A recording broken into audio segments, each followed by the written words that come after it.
وَلْتَكُن مِّنكُمْ أُمَّةٌ يَدْعُونَ إِلَى الْخَيْرِ وَيَأْمُرُونَ بِالْمَعْرُوفِ وَيَنْهَوْنَ عَنِ الْمُنكَرِ وَأُولَٰئِكَ هُمُ الْمُفْلِحُونَ.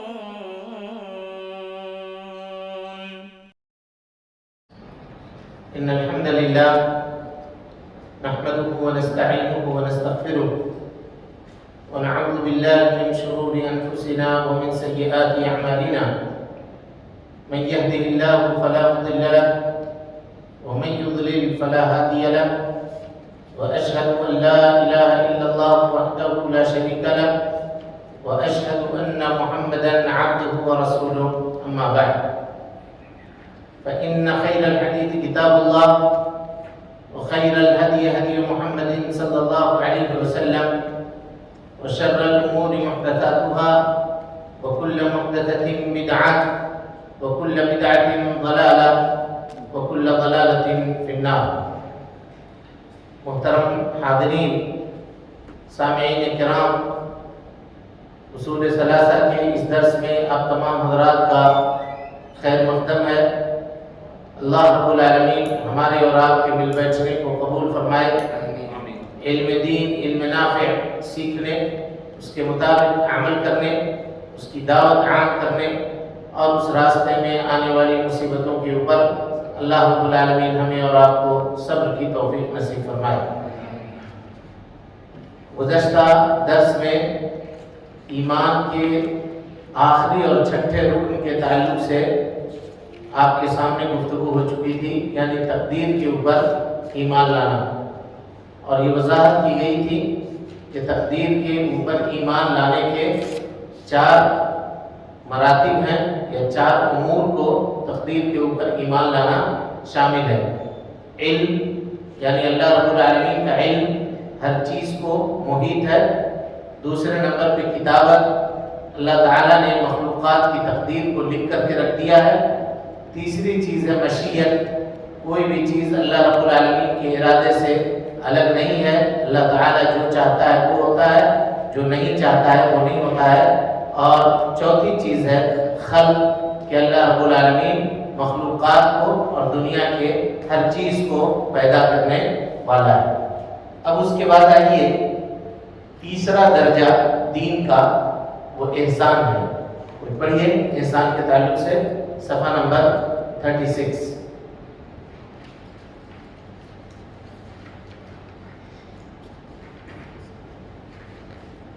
احسان کا ایک رکن ہے، اور وہ یہ ہے کہ انا تعبد اللہ کأنک تراہ فإن لم تکن تراہ فإنہ یراک۔ آپ اللہ تعالیٰ کی عبادت ایسے کریں گویا آپ اللہ تعالیٰ کو یاد رکھتے ہیں۔ اگر آپ اللہ کو نہیں دیکھ رہے ہیں تو وہ تو آپ کو دیکھ ہی رہا ہے۔ وہ آپ کو دیکھ ہی رہا ہے۔ یہ تیسرا درجہ ہے نا؟ تیسرا درجہ کیا ہے؟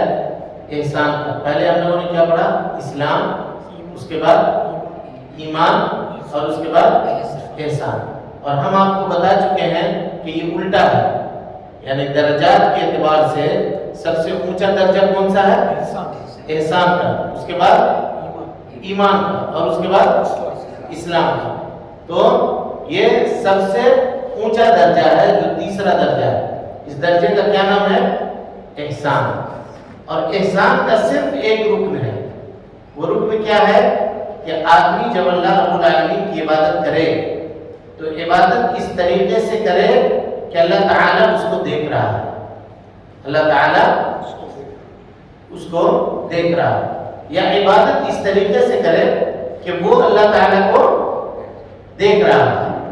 اور اگر یہ خیال پیدا نہ ہو تو کم سے کم یہ خیال پیدا کر لے کہ اللہ رب العالمین اس کو دیکھ رہا ہے۔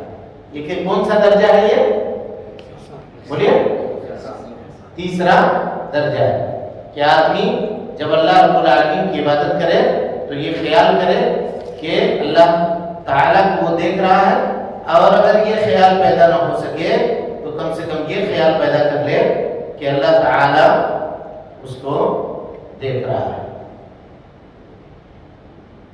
چلیے اس کے آگے، اور اس کی دلیل اللہ تعالیٰ کا یہ فرمان ہے، ان اللہ مع الذین اتقوا والذین هم محسنون، یقین مانو کہ اللہ تعالیٰ پرہیزگاروں اللہ تعالیٰ پرہیزگاروں کو پرہیزگار اور نیک کاروں کو ساتھ ہے۔ نیک کاروں کے ساتھ ہے۔ کا احسان کی دلیل جو ہے وہ اللہ رب العالمین کا یہ قول ہے، ان اللہ مع الذین اتقوا والذین هم محسنون۔ محسنون مانے احسان کرنے والے لوگ، احسان کرنے والے لوگ۔ محسنون کے مانے احسان کرنے والے لوگ۔ کہ ان اللہ مع الذین اتقوا، اللہ رب العالمین ان لوگوں کے ساتھ ہے جو پرہیزگار ہیں، جو تقوی شیار ہیں، جو اللہ رب العالمین سے ڈرنے والے ہیں۔ والذین هم محسنون، اور اللہ تعالیٰ ان لوگوں کے ساتھ ہے جو احسان کرنے والے نیک لوگ ہیں، پرہیزگار لوگ ہیں، ان کے ساتھ۔ چلیے اس کے بعد،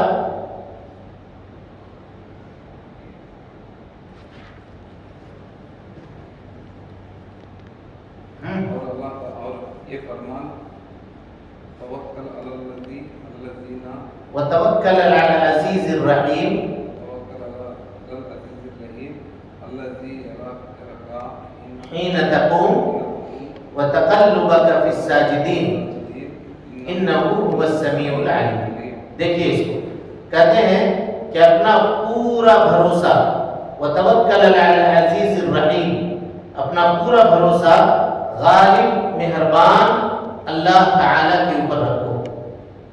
پورا بھروسہ کس کے اوپر ہونا چاہیے؟ اللہ تعالیٰ کے، جو تجھے دیکھتا رہتا ہے جب تو کھڑا ہوتا ہے۔ احسان کے رکن میں ہم نے کیا بتایا کہ آدمی یہ تصور کرے کہ وہ اللہ تعالیٰ کو دیکھ رہا ہے۔ اگر یہ خیال نہیں ہو تو یہ سوچے کہ اللہ تعالیٰ اس کو دیکھ رہا ہے۔ مطلب یہ ہوا کہ آدمی جب عبادت کرتا ہے تو اللہ تعالیٰ اس کو دیکھتا ہے۔ اسی کو بیان کیا، جو تجھے دیکھتا رہتا ہے جب تو کھڑا ہوتا ہے، اور سجدہ کرنے والوں کے درمیان تیرا گھومنا پھرنا بھی، یعنی مسلمانوں کے درمیان جو آدمی رہتا ہے، گھومتا پھرتا ہے، اس کو بھی اللہ تعالیٰ دیکھتا ہے، اور وہ بڑا سننے والا اور خوب جاننے والا ہے۔ یہ احسان کی دلیل ہے۔ چلیے اس کے آگے، اور یہ فرمان وما رسول کی شان وما تتلو منہ من قرآن ولا تعملون من عمل الا کنا علیکم شہودا اذ تفیضون فیہ، کہ آپ کسی حال میں بھی ہوں، ان احوال میں آپ کہیں قرآن پڑھتے ہو یا کوئی کام کر رہے ہو، سب کی خبر اللہ رب العالمین کو، سب کی خبر اللہ رب العالمین کو۔ مطلب یہ ہے کہ آدمی یہ تصور کرے کہ اللہ تعالیٰ کو ہم دیکھ رہے ہیں، اور اگر یہ تصور پیدا نہیں ہوتا ہے تو یہ تصور رکھے کہ اللہ تعالیٰ ہم کو دیکھ رہا ہے۔ یہ خیال آدمی اپنے ذہن کے اندر رکھے، اور اللہ تعالیٰ بندوں کو دیکھتا ہے، اس کی دلیل کے طور پہ مصنف رحمۃ اللہ علیہ نے یہ باتیں آپ کے سامنے بیان کر دی۔ اور یہ تیسرا درجہ ہے نا، تیسرا درجہ ہے، اور یہ درجہ دو چیزوں سے مکمل ہوتا ہے، دو چیزوں سے مکمل ہوتا ہے۔ کہ عبادت میں مشاہدے کی کیفیت، آدمی جب عبادت کرے تو اس کے اندر یہ کیفیت پیدا ہو کہ وہ اللہ تعالیٰ کو دیکھ رہا ہے۔ اور یہ کیفیت کب پیدا ہوگی؟ جب آدمی شوق میں، جنت کی طلب میں، اللہ رب العالمین سے محبت میں عبادت کرے گا۔ کچھ لوگ عبادت زبردستی کرتے ہیں، تو زبردستی عبادت کرنے والوں کو یہ لذت اور یہ چاشنی نہیں ملے گی، ان کو حاصل ہوگی جو اللہ رب العالمین کی شوق میں، جنت کی طلب میں محبت کرتے ہیں۔ اور اس کی مثال انبیاء علیہم السلام اور رسول علیہ السلام کی عبادتیں، ان کی عبادتیں اس طرح سے یا اس درجے کو پہنچی ہوئی تھی کہ وہ جب عبادت کرتے تھے تو وہ یہ سوچتے تھے کہ وہ اللہ کو دیکھ رہے ہیں۔ لیکن آج بھی اگر کوئی آدمی ویسا خیال پیدا کرنا چاہے اور اپنے دل کے اندر اتنا خلوص پیدا کرے تو اس کے دل میں بھی یہ باتیں آ سکتی ہیں۔ اور دوسری چیز دوسری چیز جس سے احسان مکمل ہوتا ہے وہ یہ کہ آدمی اللہ رب العالمین کی نگرانی کا احساس کرے کہ اللہ تعالیٰ مجھ کو دیکھ رہا ہے. میں اگر اللہ کو نہیں دیکھ رہا ہوں تو اللہ تعالیٰ مجھے دیکھ رہا ہے. اور ظاہر ہے اللہ رب العالمین کا علم ہر جگہ موجود ہے. کوئی بھی مکان یا کوئی بھی جگہ ایسی نہیں ہے جہاں اللہ رب العالمین کا علم نہ ہو. ہم کہیں بھی چھپ جائیں اللہ رب العالمین کے علم سے چھپ نہیں سکتے. اللہ رب العالمین کے مراقبے سے اور اس کی پکڑ سے الگ نہیں ہو سکتے. چلیے اب دیکھیے یہ تین چیزیں ہم لوگ پڑھ چکے. کون کون؟ اسلام، ایمان اور احسان. اب ان تینوں چیزوں کی دلیل مصنف رحمۃ اللہ علیہ دے رہے ہیں ایک حدیث میں جس کو حدیث جبریل کہا جاتا ہے. کیا کہا جاتا ہے؟ حدیث جبریل. نبی صلی اللہ علیہ وسلم کا سے حضرت جبریل علیہ السلام نے سوال کیا اور یہ روایت کیا ہے دیکھیں. کہتے ہیں کہ حضرت عمر رضی اللہ تعالیٰ عنہ روایت کرتے ہیں کہ اللہ کے نبی جناب محمد رسول اللہ صلی اللہ علیہ وسلم صحابہ کرام کے ساتھ بیٹھے ہوئے تھے. اتنے میں اچانک ہمارے درمیان ایک شخص نمودار ہوا جو سفید کپڑوں میں ملبوس تھا، جس کے سر کے بال نہایت کالے تھے، جسم کے کپڑے بہت زیادہ سفید تھے. وہ آ رہا تھا بہت دور سے لیکن سفر کی کوئی علامت اس کے اوپر ظاہر نہیں تھی. یہ چیز کیسے سمجھا صحابہ کرام نے کہ وہ آ رہا تھا دور سے؟ اجنبی تھا کیونکہ مدینے کا نہیں تھا، وہ مدینے کا نہیں تھا، باہر سے آ رہا تھا. اور اس زمانے میں جب آدمی سفر کرتا تھا تو اونٹ کے اوپر، گھوڑے کے اوپر سفر کرتا تھا. اونٹ اور گھوڑے کے اوپر سفر کرنے والا آدمی اس کے بال دھول سے اٹ جاتے تھے، اس کے کپڑے گندے ہو جاتے تھے، ہے نا. دور سے سمجھ میں آ جاتا تھا کہ یہ آدمی کہیں سے مسافر ہے، سفر کر کے آ رہا ہے. وہ مدینے کا نہیں تھا، باہر ملک سے آ رہا تھا، باہر مقام سے آ رہا تھا، لیکن سفر کی کوئی علامت اس کے جسم کے اوپر ظاہر نہیں تھی. یہاں تک کہ وہ آدمی بالکل قریب آ گیا اور اللہ کے نبی صلی اللہ علیہ وسلم کے قریب آ کر کے بیٹھ گیا. فَأَسْنَدَ رُكْبَتَيْهِ إِلَى رُكْبَتَيْهِ. نبی صلی اللہ علیہ وسلم کے گھٹنے سے اس نے اپنا گھٹنا ملا لیا. وَوَضَعَ كَفَّيْهِ عَلَى فَخِذَيْهِ. اور دونوں ہاتھوں کو کچھ لوگ کہتے ہیں کہ اپنے زانوں کے اوپر رکھا اور کچھ لوگ کہتے ہیں کہ نہیں، نبی صلی اللہ علیہ وسلم کے زانوں کے اوپر رکھا. بات زیادہ درست یہ ہے کہ اس نے اپنے زانوں کے اوپر یعنی اپنے جان کے اوپر دونوں ہاتھ کو رکھا، پلتی مار کے بیٹھ گیا اور دونوں ہاتھوں کو اس طرح سے رکھ کر کے بیٹھ گیا. وَوَضَعَ كَفَّيْهِ عَلَى فَخِذِهِ. اور اس کے بعد اس نے سوال کیا. کیا سوال کیا؟ دیکھیے، کہا یا رسول اللہ، اے اللہ کے نبی صلی اللہ علیہ وسلم، یا اے محمد صلی اللہ علیہ وسلم، اخبرنی عن الاسلام. آپ مجھے اسلام کے بارے میں بتلائیے. پوچھا کس نے؟ کس نے پوچھا؟ وہ اجنبی جو آیا تھا اس نے پوچھا اخبرنی عن الاسلام، اسلام کے بارے میں بتائیے. تو اللہ کے نبی جناب محمد رسول اللہ صلی اللہ علیہ وسلم نے بتلایا کہ اسلام یہ ہے کہ آپ اس بات کی گواہی دیں کہ اللہ کے سوا کوئی معبود برحق نہیں ہے اور محمد صلی اللہ علیہ وسلم اللہ کے بندے اور اس کے رسول ہیں. اور نماز قائم کرنا پڑھ چکے ہیں آپ لوگ تفصیل سے، زکوٰۃ ادا کرنا، رمضان کے روزے رکھنا، اور اگر صاحب استطاعت ہے تو خانہ کعبہ کا زندگی میں ایک مرتبہ حج کرنا، یہ فرض ہے. زندگی میں ایک مرتبہ حج کرنا یہ فرض ہے. اس کے بعد آدمی جتنی مرتبہ جانا چاہے وہ جا سکتا ہے، اس میں کوئی حرج کی بات نہیں ہے. لیکن ایک مرتبہ اگر حج کر لیا تو فرض جو تھا وہ فرض اس کے سر سے اتر گیا، فرضیت اس سے ثابت ہو گئی۔ پھر انہوں نے جب یہ سوال کا جواب ان کو مل گیا تو انہوں نے کہا کہ آپ نے بالکل سچ فرمایا۔ اب غور کیجئے، کوئی آدمی سوال کر رہا ہے اور جب اس کو سوال کا جواب مل جا رہا ہے تو وہ کہہ رہا ہے کہ آپ نے سچ فرمایا۔ کیا مطلب ہوا اس کا؟ اس کا مطلب ہے کہ ان کو پتا تھا۔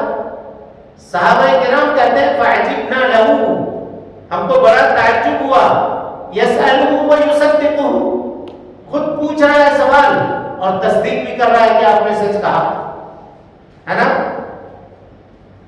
پھر انہوں نے کہا کہ آپ مجھے ایمان کے بارے میں بتائیے، تو اللہ کے نبی صلی اللہ علیہ وسلم نے فرمایا کہ تم ایمان لاؤ اللہ کے اوپر، اس کے فرشتوں کے اوپر، اس کے رسولوں کے اوپر، آخرت کے دن کے اوپر اور اچھی اور بری تقدیر کے اوپر۔ یہ تفصیل سے آپ لوگ پڑھ چکے ہیں۔ پھر انہوں نے کہا کہ آپ مجھے احسان کے بارے میں بتائیے۔ کس نے پوچھا؟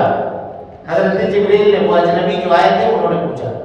تو آپ نے فرمایا کہ اللہ تعالیٰ کی عبادت ایسے کرو گویا کہ آپ اللہ کو دیکھ رہے ہو، اور اگر یہ خیال آپ کے دل میں نہ پیدا ہو تو کم سے کم اتنا خیال پیدا کرو کہ اللہ رب العالمین تم کو دیکھ رہا ہے۔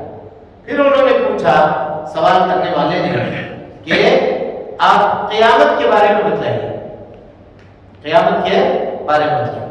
تو نبی صلی اللہ علیہ وسلم نے کہا مل مسئول عنہا بأعلم من السائل، پوچھنے والے سے زیادہ بتانے والا نہیں جانتا ہے۔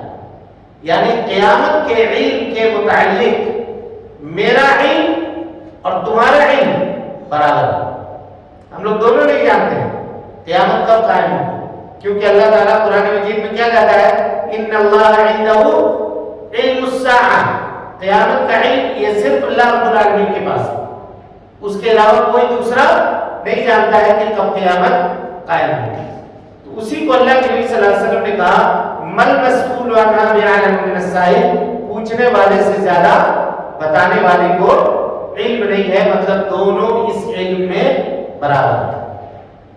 بہرحال تو پھر انہوں نے سوال کیا کہ اچھا اس کی کچھ نشانی ہی بتائیے، قیامت کے بارے میں نہیں بتا رہے تو کچھ نشانی بتائیے اس کی۔ تو اللہ کے نبی صلی اللہ علیہ وسلم نے فرمایا لونڈی اپنے آقا کو جنم دے گی، لونڈی اپنے آقا کو جنم دے گی۔ علماء نے اس کے کئی ایک معنی کیے ہیں۔ ایک معنی تو یہ ہے کہ جیسے بہت سارے غلام ہوں گے، بہت ساری لونڈیاں ہوں گی، اور جب مالک ان لونڈیوں کے ساتھ استعمال کرے گا ان کو تو ان سے بچے ہوں گے، اور وہ بچے کیا ہوں گے، اس لونڈی کے مالک ہوں گے۔ ایک معنی یہ ہے، اور ایک معنی یہ بھی ہے کہ اولاد نافرمان ہوگی، اولاد کیا ہوگی، نافرمان ہوگی۔ بہرحال کوئی بھی معنی ہو، کہا لونڈیاں اپنے آقاؤں کو جنیں گی، اور آپ دیکھیں گے ننگے پیر اور ننگے بدن رہنے والے محتاج اور مسکین بکریاں چلانے والے بڑی بڑی عمارتوں میں فخر کیا کریں گے، بڑی بڑی عمارتوں میں فخر کیا کریں گے۔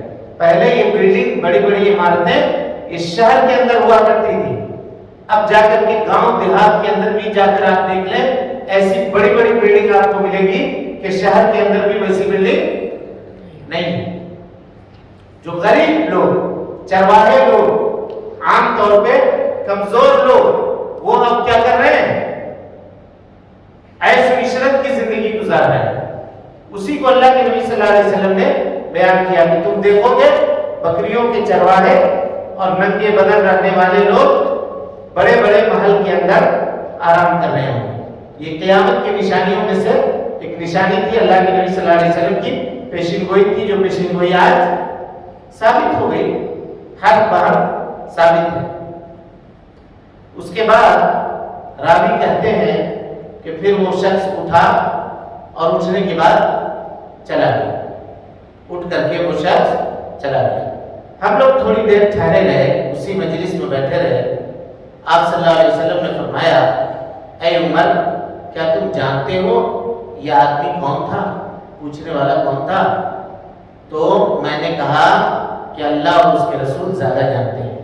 یعنی حضرت عمر بن خطاب رضی اللہ تعالیٰ عنہ نے جواب دیا کہ اللہ اور اس کے رسول زیادہ جانتے ہیں یہ کون تھا پوچھنے والا. تو نبی صلی اللہ علیہ وسلم نے فرمایا یہ جبریل تھے. کون تھے؟ جبریل تھے. تم کو تمہارا دین سکھانے آئے تھے. تم کو تمہارا دین سکھانے آئے. اب یہ بتائیے حضرت جبریل نے کچھ بتایا؟ بولیے. تو پوچھ رہے تھے, بتا رہا تھا کون؟ نبی صلی اللہ علیہ وسلم. تو پھر اللہ کے نبی صلی اللہ علیہ وسلم کیسے کہہ رہے ہیں کہ تم کو تمہارا دین سکھانے آئے تھے؟ سکھا تو رہے تھے نبی صلی اللہ علیہ وسلم. انہوں نے صحیح کہا. ہاں انہوں نے جواب سن کے صحیح کہا. اور کوئی جواب؟ کوئی سوال بھی پوچھتا ہے اگر بتانے والے کو اس سے وضاحت معلوم. بالکل, یہ پتا چلا کہ اچھا سوال کرنا علم دینا ہے. کیونکہ جبرائیل امین آ کر کے سوال نہیں پوچھتے یہ سب, تو نبی صلی اللہ علیہ وسلم یہ علم کہاں سے دیتے ہیں؟ اس کا مطلب کیا ہوا کہ کسی مجلس میں, کسی محفل میں اچھا سوال پوچھنا, کام کا سوال پوچھنا, یہ علم دینے کے برابر ہے. آدمی کو اچھا سوال پوچھنا چاہیے. اور اسی کو علماء نے کہا ہے کہ اچھا سوال پوچھنا یہ کیا ہے؟ نصف العلم, آدھا علم ہے کہ آدمی اچھا سوال پوچھے. آدھا علم ہے کہ آدمی کیا کرے؟ اچھا سوال پوچھے. کیونکہ سوال پوچھنے کا بھی طریقہ ہوتا ہے, بغیر اس طریقے کے آپ سوال نہیں پوچھ سکتے. چلیں, یہ حدیث جبریل تھی جس میں آپ کو ایمان کی, اسلام کی اور احسان تینوں چیزیں کی دلیلیں حاصل ہوگی. اب اس کے بعد ہے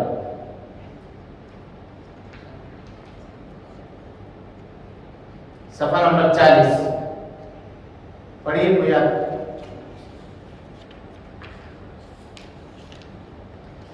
تین چیز تھی دیکھیے, اللہ تعالیٰ کی معرفت ہم لوگ پڑھ چکے.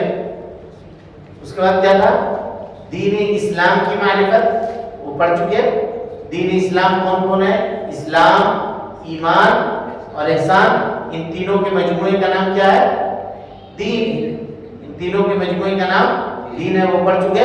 اب تیسرا اصل کیا تھا؟ نبی صلی اللہ علیہ وسلم کی معرفت, یعنی نبی صلی اللہ علیہ وسلم کو پہچاننا. اب یہ کتاب ختم ہونے والی ہے, ہو سکتا ہے تو آج ہی اس کو ختم کر دیں انشاءاللہ, یا نہیں تو ایک درس اور لگے گا. چلیں, تیسری اصل اپنے نبی محمد صلی اللہ علیہ وسلم کی معرفت حاصل کرنا. آپ محمد بن عبداللہ. ہاں, تیسری اصل جو ہے محمد صلی اللہ علیہ وسلم کی معرفت حاصل کرنا. اور محمد صلی اللہ علیہ وسلم کی معرفت کیوں حاصل کرنا ضروری ہے, یہ ایک سوال ہے کہ نہیں؟ کیوں ہم محمد صلی اللہ علیہ وسلم کو جانیں گے؟ ہاں, محمد صلی اللہ علیہ وسلم کو جانیں گے اس وجہ سے, دیکھیے اس وجہ سے کیونکہ محمد صلی اللہ علیہ وسلم سے محبت کرنا ہمارے ایمان کا حصہ ہے کہ نہیں؟ جب تک ہم اپنے جان سے, اپنے مال سے, اپنے آل و اولاد سے زیادہ, اپنے ماں باپ سے زیادہ محمد صلی اللہ علیہ وسلم سے محبت نہیں کرتے ہیں, اللہ تعالیٰ کی محبت کے بعد دوسرے نمبر پہ سب سے زیادہ محبت جن سے کرنی ہے وہ کس سے کرنی ہے؟ محمد صلی اللہ علیہ وسلم. اگر نہیں کرتے ہیں تو ہم ایماندار نہیں. مسلم کی روایت ہے, اللہ کے نبی صلی اللہ علیہ وسلم مسجد نبوی میں بیٹھے ہوئے تھے, ہے نا, اور آپ صلی اللہ علیہ وسلم کے ہاتھ میں, دست مبارک میں حضرت عمر ابن خطاب رضی اللہ تعالیٰ عنہ کا ہاتھ تھا. ان کا ہاتھ پکڑ کے آپ بیٹھے ہوئے. تو حضرت عمر رضی اللہ تعالیٰ عنہ نے کہا کہ اللہ کے نبی صلی اللہ علیہ وسلم, آپ مجھ کو دنیا میں ہر چیز سے زیادہ محبوب ہیں, یعنی میں دنیا کی ہر چیز سے زیادہ محبت آپ سے کرتا ہوں سوائے اپنے جان کے. یعنی پہلے میں اپنے جان سے محبت کرتا ہوں اور دوسرے نمبر پہ جس سے محبت کرتا ہوں وہ آپ, دنیا. نبی صلی اللہ علیہ وسلم نے کہا کہ نہیں ہے عمر، واللہ لا یؤمن احدکم، تم میں کا کوئی آدمی اس وقت تک مومن نہیں ہو سکتا حتی اکون احب الیہ من والدی و ولدی والناس اجمعین، یہاں تک کہ میں اس کے جان سے، اس کے ماں باپ سے، اس کے اولاد سے زیادہ محبوب نہ ہو جاؤں، اور دنیا کی تمام لوگوں سے زیادہ محبوب نہ ہو جاؤں۔ اور حضرت عمر نے تھوڑی دیر سوچا اور اس کے بعد کہا کہ اب اللہ کے رسول صلی اللہ علیہ وسلم آپ مجھ کو دنیا کی ہر چیز سے زیادہ محبوب ہیں۔ تو اللہ کے نبی صلی اللہ علیہ وسلم نے فرمایا الآن انت یا عمر، اب تم نے وہ بات کہی جو بات تم کو پہلے کہنی چاہیے، اب تم نے وہ بات کہی۔ تو پتہ یہ چلا کہ نبی صلی اللہ علیہ وسلم سے محبت کرنا ہے، جب تک ہم محبت پورا مکمل طور پہ نہیں کریں گے ہمارا ایمان کیا ہوگا؟ مکمل نہیں ہوگا۔ اب جب ہم جس کو جانیں گے نہیں اس سے محبت کیسے کریں گے؟ بولیے، جب تک ہم جانیں گے نہیں اس سے کیسے محبت کریں گے؟ کوئی طریقہ ہے محبت کرنے کا؟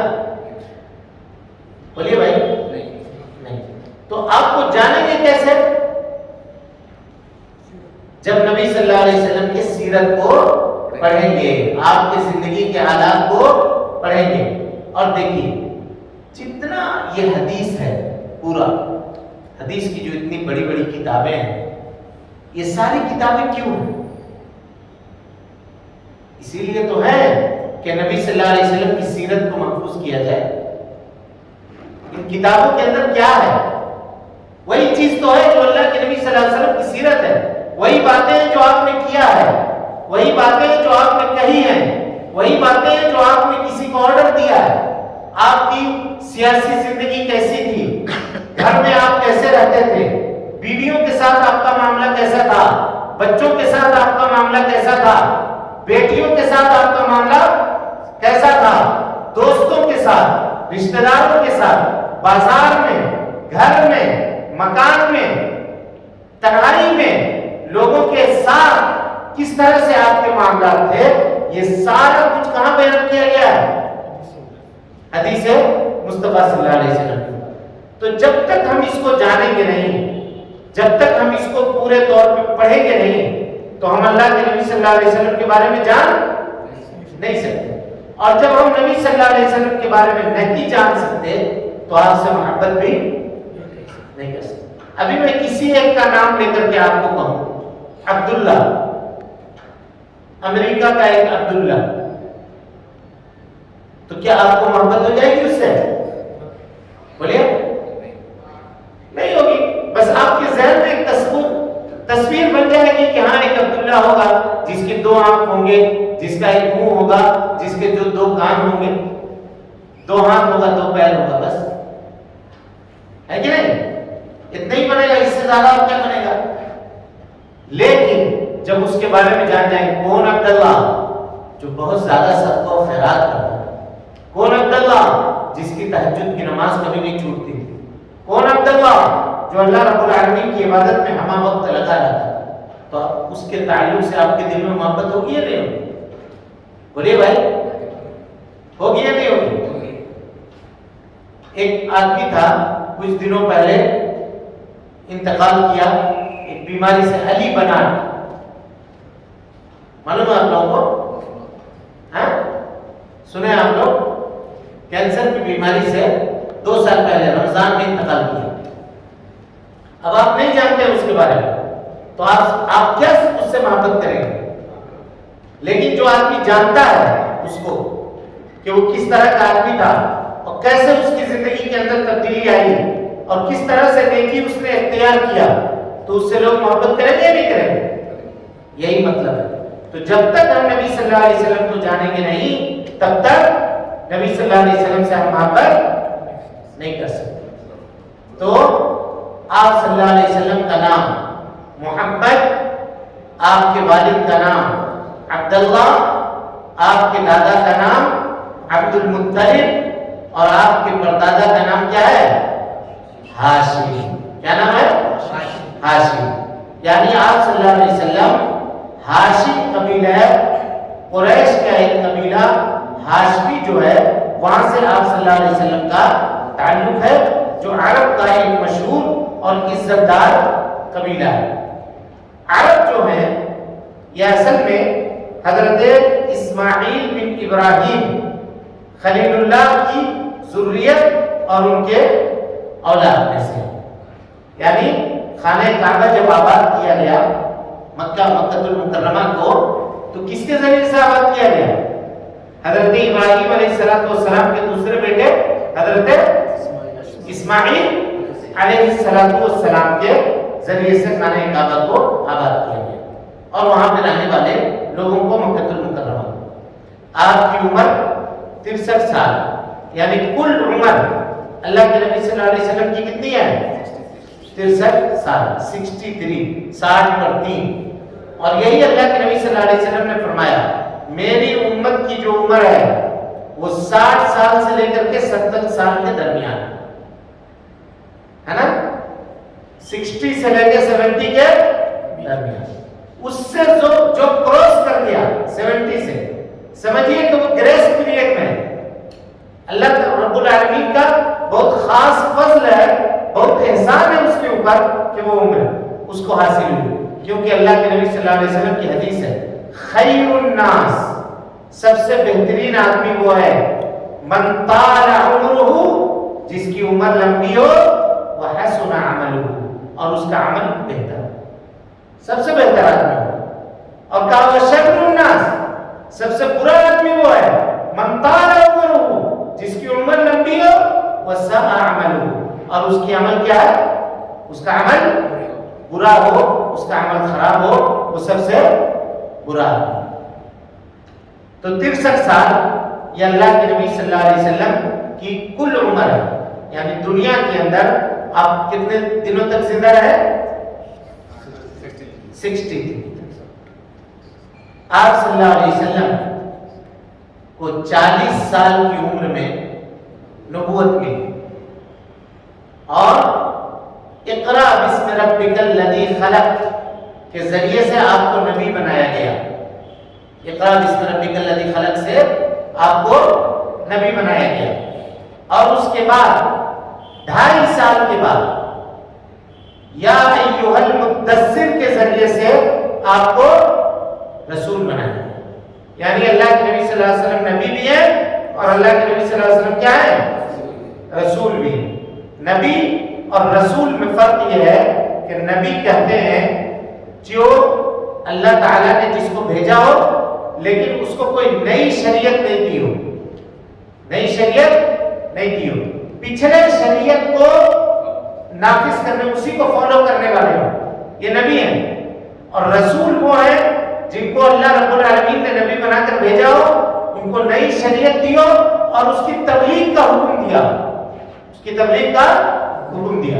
تو محمد صلی اللہ علیہ وسلم کو سورہ اقرا بسم ربک الذی خلق کے ذریعے سے کیا کیا گیا؟ نبی بنایا گیا. اور یا ایھا المدثر کے ذریعے سے رسول بنایا گیا. اور یہ دونوں سوروں کے نازل ہونے کے درمیان تقریباً 2.5 سال کی مدت کا فاصلہ ہے. 2.5 سال تک کوئی سورہ نازل نہیں ہوئی. اقرا بسم ربک الذی خلق نازل ہونے کے کتنے دنوں کے بعد؟ 2.5 سال کے بعد یا ایھا المدثر نازل ہوئی. آپ کا آبائی وطن مکہ ہے، یعنی نبی صلی اللہ علیہ وسلم کی پیدائش کہاں ہوئی؟ مکہ المکرمہ میں پیدائش ہوئی. جبکہ مدینہ منورہ آپ صلی اللہ علیہ وسلم ہجرت کر کے گئے. آپ صلی اللہ علیہ وسلم ہجرت کر کے مدینہ گئے.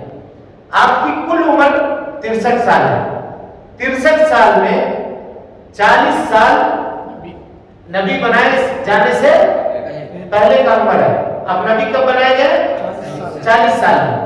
اور 23 سال کی پوری زندگی یعنی 23 20 پر 3 سال آپ صلی اللہ علیہ وسلم نبی کی اور رسول کی حیثیت سے دنیا میں زندگی گزارتے ہیں.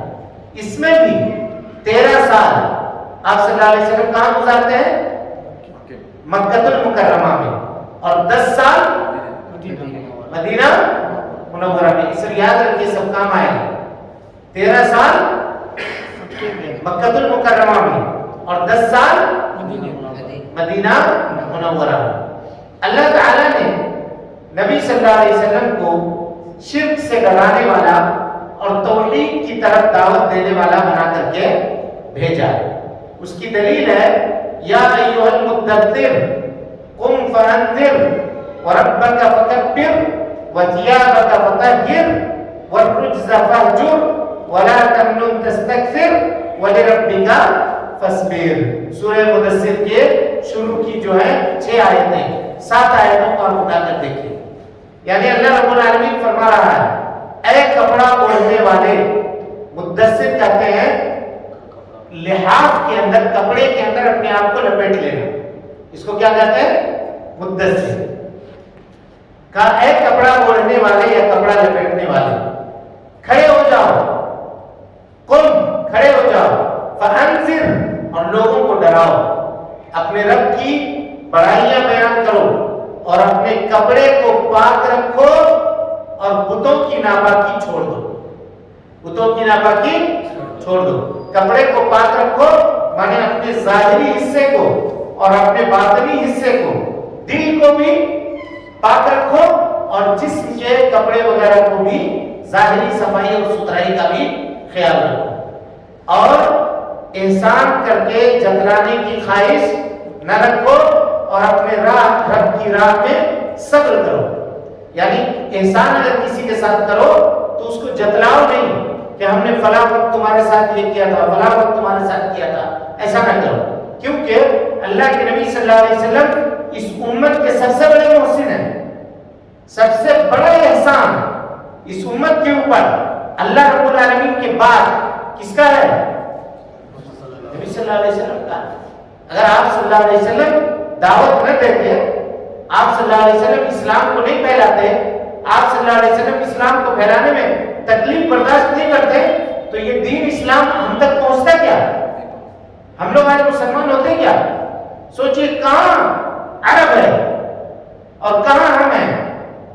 آج ہوائی جہاز سے 4 گھنٹے میں پہنچ جا رہے ہیں, لیکن جب ہوائی جہاز نہیں تھا مہینہ لگتا تھا پانی جہاز سے جانے میں. اسی میں کتنے آدمی سمندری میں بخار لگ کر کے, بیماری لگ کر کے اسی میں مر کے ختم ہو جاتے ہیں. یہ حالت اس دور میں اسلام ہمارے ہندوستان میں آیا. کیسے آیا؟ صحابہ کرام نے کتنی مشقت برداشت کی, کتنی تکلیف برداشت کی, یہ جاننے کی ضرورت ہے. اسلام کی جو قدر و قیمت آج ہم لوگوں کی نگاہ میں نہیں ہے. کیوں نہیں ہے؟ اس لیے نہیں ہے کہ ہم لوگوں نے اسلام کے لیے ایک پتھر بھی نہیں کھایا ہے.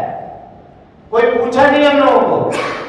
باپ دادا ہمارے مسلمان تھے, ہم لوگ بھی کیا ہو گئے؟ مسلمان ہو گئے. کوئی محنت نہیں کرنا پڑا دین حاصل کرنے میں, دین کو پانے میں, مسلمان بننے میں. اگر اسلام کی قیمت پوچھنی ہے تو حضرت بلال سے پوچھئے. اسلام کی قیمت اگر جاننی ہے تو حضرت عثمان غنی سے پوچھئے. مسلمان لائے ہوئے تو ان کے چچا نے ان کو چٹائی میں لپیٹ کر کے دھواں جلایا, ان کے ناک میں دھواں دیا, بتائیے, تاکہ ان کا دم گھٹ جائے, برداشت نہ کرے. ایک صحابی عبداللہ ہے, عبداللہ ذی الیدین ان کا نام ہے. کہ اسلام جب قبول کرتے ہیں تو ان کے چچا نے ان کو بلایا. ان کے والد نہیں تھے, ان کے چچا تھے اور ان کی ماں تھی. بلایا گیا. اب بلانے کے بعد کہا کہ تم جو نیا دین قبول کیے ہو اس کو چھوڑ دو. کہا نہیں, ہم نہیں چھوڑیں گے. کہا اگر نہیں چھوڑو گے تو تمہارے ماں باپ کی یا باپ کی جو جائیداد ہے اس میں سے تم کو 1 روپیہ بھی نہیں ملے گا. کہا ٹھیک ہے مت دو. نہیں دو.